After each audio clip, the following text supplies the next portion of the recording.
चलिए आज एक बड़ी ही दिलचस्प कहानी सुनते हैं। ये कहानी है परंपरा की, नए सपनों की और एक समुदाय की जो एक गलत फहमी की वजह से बिखरने वाला था। कहानी की शुरुआत ही होती है इस हंगामे से। पूरा का पूरा गांव गुस्से में है और किसी का होटल तोड़ने पर तुला है। आखिर ऐसा क्या हो गया? इस गुस्से के पीछे की वजह क्या है?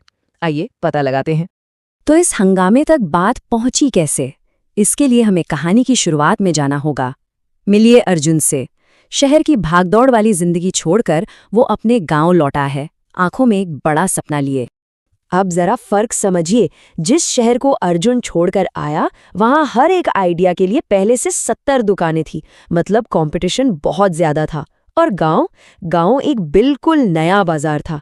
यहाँ लोगों के बीच रिश्ते तो बहुत गहरे थे, लेकिन उनकी पसंद वो एकदम पारंपरिक थी, देसी थी। तो अर्जुन का लक्ष्य एकदम साफ था। उसे गांव में एक मॉडर्न रेस्टोरेंट खोलना था। गांव के लोगों को नए जायके चखाने थे। और बस यहीं से एक टकराव की जमीन तैयार होने लगती है, मॉडर्न सोच और पुरानी परंपरा के बीच। लेकिन अर्जुन के लिए ये रास्ता आसान नहीं था। गांव में पहले से ही एक नाम था, मीठू का ढाबा, और उसके मालिक मीठू भाई गांव वालों के दिलों पर राज करते थे। वजह? सालों पहले जब गांव में अकाल पड़ा था, तो मीठू भाई ने ही महीनों तक किसानों को मुफ्त में खाना खिलाया था।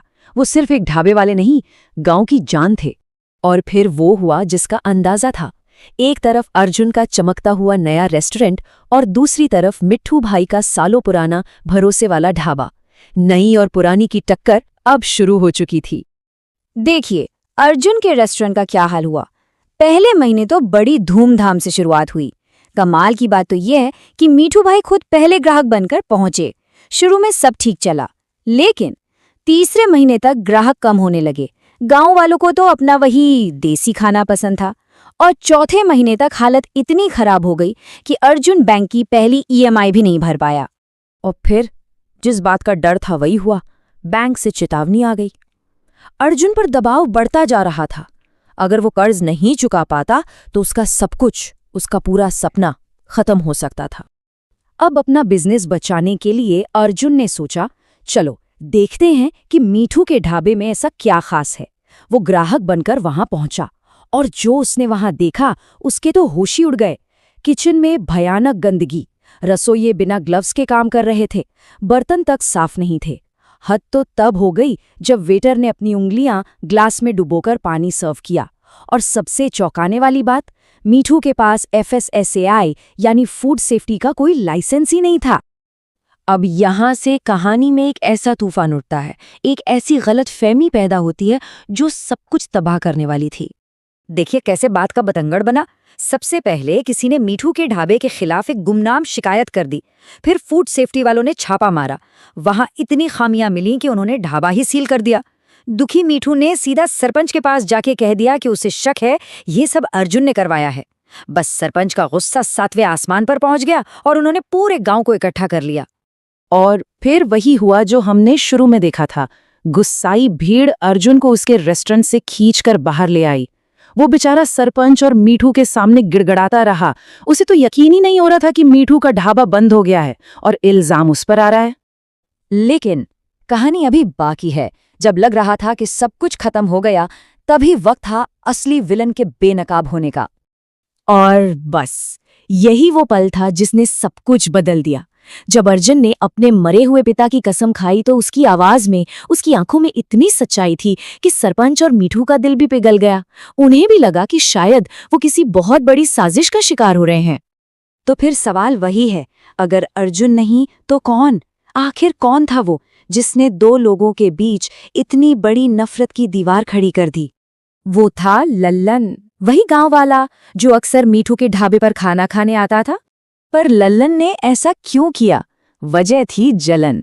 उसने अर्जुन और मीठू को बात करते हुए सुन लिया था। असल में कई साल पहले लल्लन ने भी एक ढाबा खोला था, लेकिन वो 6 महीने में ही बंद हो गया और उस ढाबे के लिए उसने अपनी जमीन तक बेच दी थी। वो मीठू की कामयाबी से भी जलता था और अर्जुन की नई शुरुआत से भी। इसी जलन ने उसे दोनों को बर्बाद करने पर मजबूर कर दिया। खैर, सच सामने आने के बाद गांव वालों ने लल्लन को तो सबक सिखा दिया, लेकिन अब सवाल था कि आगे क्या? अर्जुन और मीठू का क्या होगा? और यहीं से कहानी एक बहुत ही खूबसूरत मोड़ लेती है। सरपंच, जो कि बहुत समझदार थे, उन्होंने पूरी सिचुएशन को परखा। उन्होंने कहा, अर्जुन के पास मॉडर्न तरीके हैं, साफ सफाई का ध्यान है, लेकिन उसे गांव का स्वाद बनाना नहीं आता। और मीठू, उसके हाथ में जादू है, लोगों का भरोसा है, लेकिन उसके तरीके पुराने और गंदे हैं। मतलब दोनों ही अकेले अकेले अधूरे थे।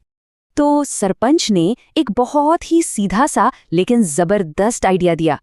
क्यों ना अर्जुन और मीठू एक हो जाएं, एक पार्टनरशिप कर लें, अपनी अपनी ताकत को मिला लें। और ये तो कमाल का आइडिया था। जरा सोचिए, अर्जुन की नई सोच और साफ सफाई और मीठू का देसी स्वाद और गांव का भरोसा। जब ये दोनों चीजें मिली तो एक ऐसी जोड़ी बनी जो कुछ भी कर सकती थी, जो वो अकेले कभी हासिल नहीं कर सकते थे। और आखिर में ये कहानी हमें एक बहुत पुरानी कहावत याद दिलाती है, बगल में छोरा और शहर में ढिंडोरा।